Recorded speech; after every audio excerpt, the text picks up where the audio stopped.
Como si nada, al menos visto desde el exterior, en Uruguay se concreta la alternancia, ingrediente básico de la democracia. El Frente Amplio vuelve al gobierno después del quinquenio de Luis Lacalle Pou, un expresidente de raigambre conservadora que cuenta con una aprobación del 58%. Nada desdeñable en un universo de mandatarios latinoamericanos denostados, con más imagen negativa que positiva. De derecha a izquierda, Yamandú Orsi sucede a Lacalle Pou. Se trata de un docente de enseñanza secundaria, fiel a las tradiciones del interior del país, que abreva en las aguas del expresidente José Mujica, el Pepe, como se lo suele llamar. ¿Qué buscaron los uruguayos con este cambio, más allá de que Lacalle Pou no haya podido postularse justamente porque en Uruguay no hay reelección? No lo permite la Constitución en realidad. O mejor dicho, ¿cómo hizo cada presidente para llegar al máximo cargo político de la República? Vale el contexto que describe con pluma ágil y mucho conocimiento Nelson Fernández en su libro El sillón presidencial, cómo llegaron al poder los presidentes de Uruguay. Fernández, periodista de raza, gerente de informativos de Canal 10 de Montevideo y corresponsal del diario La Nación de Buenos Aires, está con nosotros y le doy la bienvenida. ¿Cómo estás, Nelson? Muy bien, Jorge. Un gusto estar en contacto contigo especialmente, con este espacio muy importante que siempre nos hace, comparte contenidos para hacernos pensar. Y vos especialmente como un gran periodista, un gran amigo, o sea, para mí es un gusto, un honor estar con ustedes. Muchas gracias. Lo mismo digo. Explícanos una paradoja. Mejora la popularidad de Lacalle Pou al final de su mandato, pero resulta que un candidato de signo opuesto asume la presidencia. ¿Cómo se explica? Mirá, eso que vos estás diciendo es una de las preguntas que se hizo más este verano. En todo lo que son los quinchos de verano, viste que en Uruguay las noches de verano tienen algo muy particular, que vos vas caminando por callecitas y lo que vas viendo es humo, ¿no? Que es de alguna parrilla prendida con algo de carne a las brasas, ¿no? Y esa es una pregunta, fundamentalmente una pregunta que se hacen los partidos que estaban en el gobierno, o sea, los que salieron derrotados. ¿Cómo perdimos? Con un presidente que tuviera tal popularidad, pero además con indicadores económicos bastante positivos. O sea, el desempleo termina bajo, el salario real, o sea, el poder adquisitivo de los salarios termina en un récord, termina en un punto récord. El ingreso de los hogares en su poder adquisitivo, o sea, no solo salarios, sino el conjunto de los ingresos, con pasividades, pequeños comerciantes, dividendos, etcétera. El ingreso de los hogares tuvo una caída en el año de la pandemia, lo cual parece obvio, y creció en los otros años. La inflación ha vuelto a uno de los niveles más bajos, ¿no? Uno cuando escucha Argentina y ve cómo celebran determinados datos de inflación, algunos datos de inflación mensual son parecidos a la inflación anual de Uruguay. Una temporada turística que fue de las mejores en muchos años, un último trimestre del año que tuvo un nivel de consumo altísimo. Ahora, eso, cuando se hacen la pregunta es por qué perdió, pero es como que no se preguntan por qué ganó. Y el Frente Amplio, que es una cosa rara, porque nace como coalición porque nace como alianza de partidos en el año 71, se convierte en un movimiento político porque se nutre de lo que son los comités de base, o sea, locales donde los militantes del Frente Amplio, sea del partido que sea, están conjuntos y participan y tienen poder en las decisiones, se termina convirtiendo en un partido político. El Frente Amplio pasa a ser, yo te diría, el partido político más fuerte de América. Y cuando digo de América, te digo de las tres Américas. ¿Por qué? No es una opinión que yo dijera, bueno, de lo que me parece, sino yo me puse a estudiar las elecciones que se hicieron en todos los países, para atrás, a ver si hay algún partido que tiene este desempeño. Ser desde 1999, fíjate la fecha, Jorge, 1999, para acá, un partido político que sea el más votado en cada elección, estamos hablando de la primera vuelta, el más votado, con un piso de 40% de votos. Eso te está mostrando una fortaleza muy grande. O sea, el Frente Amplio perdió la elección del 2019 ante la calle Pou, donde el Frente Amplio hizo casi todo mal y enfrente tenía un líder político que es un líder impresionante. Pero siguió siendo un partido fuerte. O sea, es el partido más fuerte. O sea, y sigue con un piso de 40%. O sea, un piso electoral de 40%. Entonces, por un lado, hay una fortaleza. Y por otro, cuando uno ve la primera vuelta, la elección en primera vuelta, en los hechos ganó la coalición oficialista. La coalición oficialista tuvo más votos que el Frente Amplio. Pero al balotaje fueron dos candidatos. Y la gente eligió entre los dos candidatos. Y ahí, Yamandú Orsi, un hombre, acá se le dice canario a la gente de Canelones. Canelones es el departamento, o sea, la provincia cercana a Montevideo. O sea, tiene un componente bastante urbano, pero tiene un componente del interior del país. Un profesor, mucha sintonía con la cosa uruguaya, un hombre de mucho diálogo. Y un hombre visto como un hombre que no implicaba un cambio radical. O sea, los uruguayos no es que dijera votaron por un cambio radical.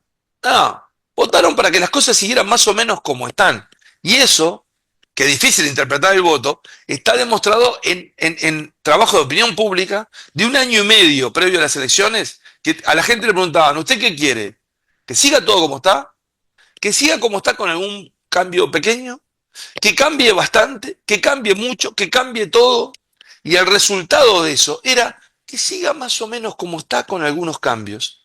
Eso no era un empuje de cambio fuerte, pero tampoco era una seguridad de siga todo como está. Entonces, por ahí es difícil, ¿no? Digo, hay varias explicaciones políticas, de desgaste del gobierno, con episodios que lo fueron desgastando, pero con un presidente que se fue con una popularidad altísima, con una aprobación de gestión altísima, pero la gente dijo, bueno, no estoy votando por un cambio, estoy votando esto, con un partido político, Jorge, que es digno de estudio, es de una fortaleza increíble. Déjame hacerte una pregunta. ¿Qué tan de izquierda es el Frente Amplio entonces? Bueno, el Frente Amplio es más de izquierda de lo que parece o de lo que gobierna. O sea, cuando uno mira el Frente Amplio y su composición y los partidos, mira, los principales partidos tienen una orientación ideológica de izquierda pura. Todo esto, claro, quedó bastante desacomodado luego del 89 con la caída del muro de Berlín, con la caída del bloque del socialismo real y con la implosión de la Unión Soviética. Pero uno diría, los principales partidos siguen apuntando a una meta de socialismo en algún momento de la vida. Y los espacios que son más socialdemócratas y socialcristianos han perdido espacio. Pero el discurso público del Frente Amplio no es marxista. Los documentos, cada vez que hay un congreso, los documentos siguen con una matriz ideológica de izquierda pura y dura. No la izquierda bolivariana, no la izquierda esta que vimos en Venezuela, Bolivia, Ecuador, pero una izquierda. Es más, los documentos, cuando uno ve todos los congresos de los partidos del Frente Amplio, decían, tenemos que volver al gobierno, pero ojo, para hacer un gobierno de izquierda, no para corrernos al centro, porque cuando llegamos, es como que el Frente Amplio aquello decía, llegamos al gobierno, ahora tenemos que cuidarnos, no podemos bandearnos mucho. Entonces, para mucha militancia, para mucha dirigente, dice, che, esto tuvo gusto a poco, ahora sí tenemos que corrernos a la izquierda.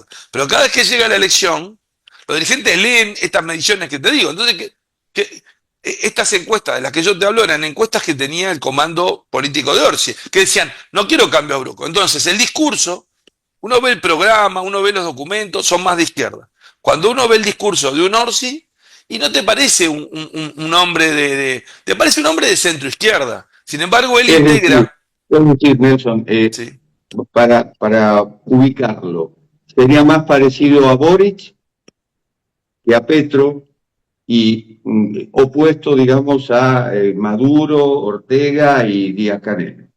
Claro, pero a un Boric, cuando decís un Boric en el gobierno, no el Boric de la campaña electoral, Claro, que sí venía.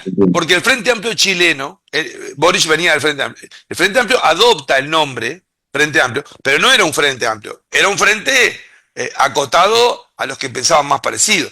¿Por qué el Frente Amplio se llama amplio? Perdona un minuto de esto, Jorge, pero creo que es importante cuando te decía. ¿Por qué se llama amplio? Porque después vas a encontrar Frente Amplio Paraguay, Colombia, Costa Rica, en varios lugares tomaron ese nombre. Pero el apellido de amplio, porque se armaron frentes populares en los años 60, 70 en toda América Latina. ¿Por qué se le puso amplio? Porque fue el único país donde pudieron aglutinar a toda la izquierda y a la centroizquierda.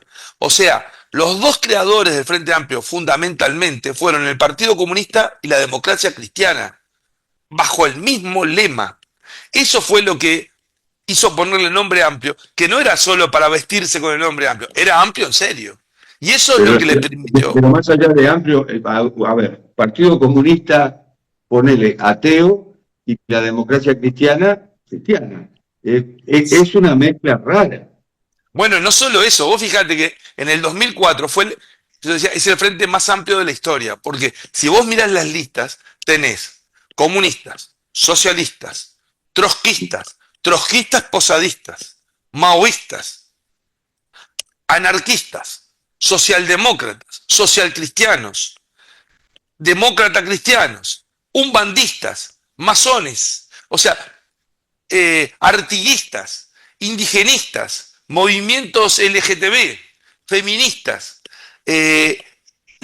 ambientalistas. Lo que encontrás ahí eran listas como que decir, tantas puertas de entrada como te podías imaginar, ¿viste?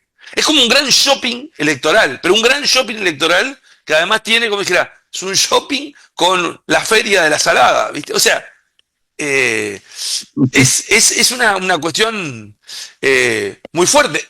Eso es parte de lo que le da fortaleza electoral, porque además eso, Jorge, no solo es tan diverso, sino que tiene una estructura común, una toma, tiene procedimientos políticos, toma de decisiones establecidas, entonces tiene un empuje a la unidad fuerte, pese a esa diversidad. O sea, es una expresión de unidad política con diversidad, que es lo más difícil.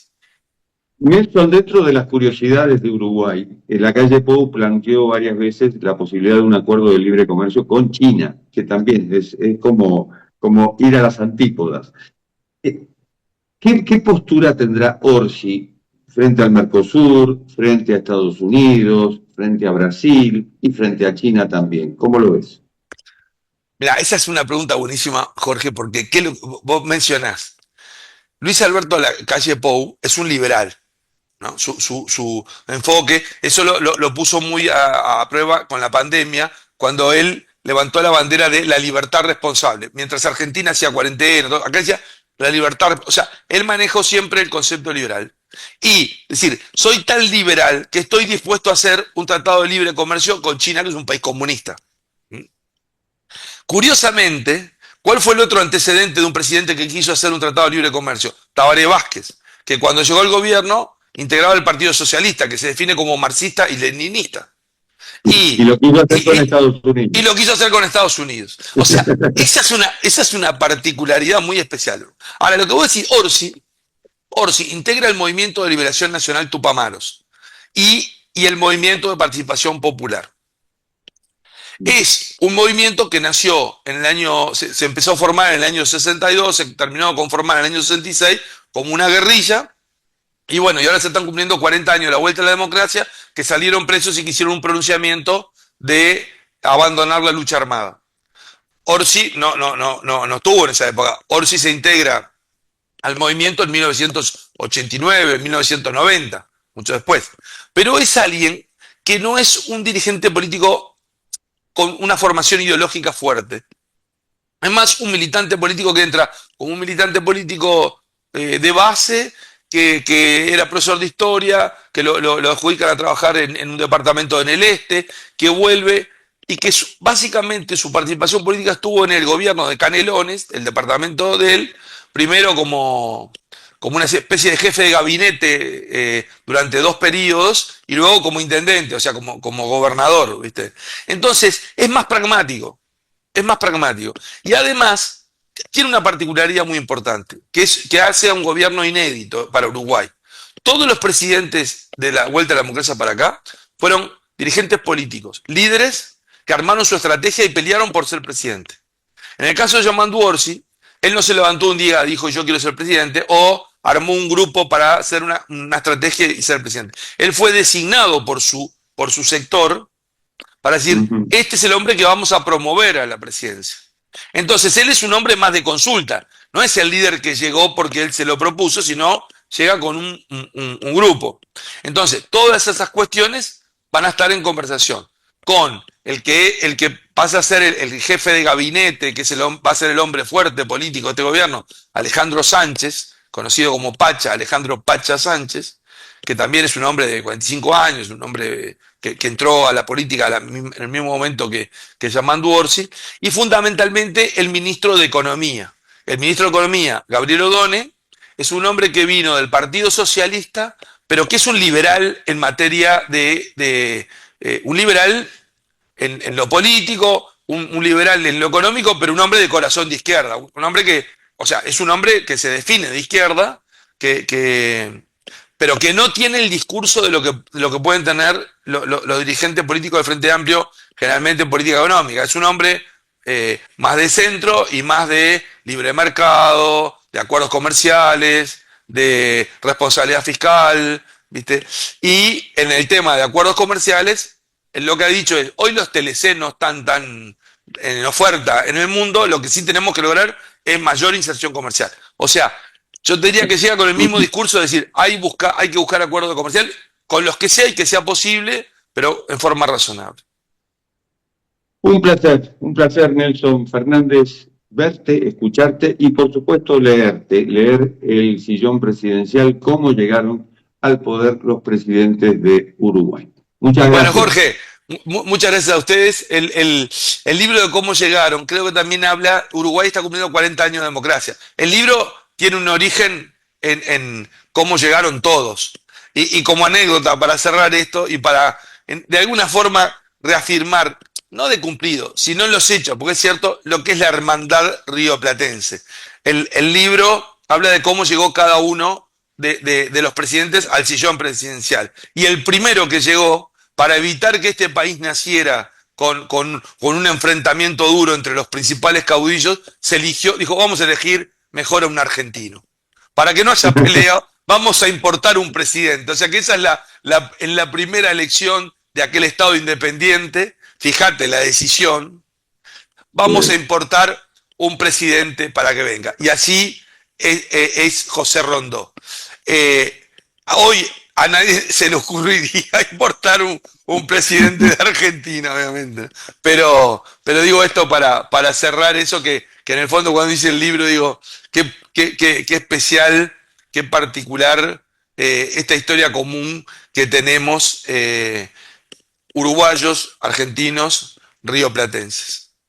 No hay dos países en el mundo que se parezcan tanto y no hay dos poblaciones en el mundo que se parezcan tanto como Argentina y Uruguay. Gracias, como dijo Citarrosa, nacidos de un mismo bajo. Exactamente. Muchas gracias. Un abrazo, Jorge. Un abrazo. Un abrazo.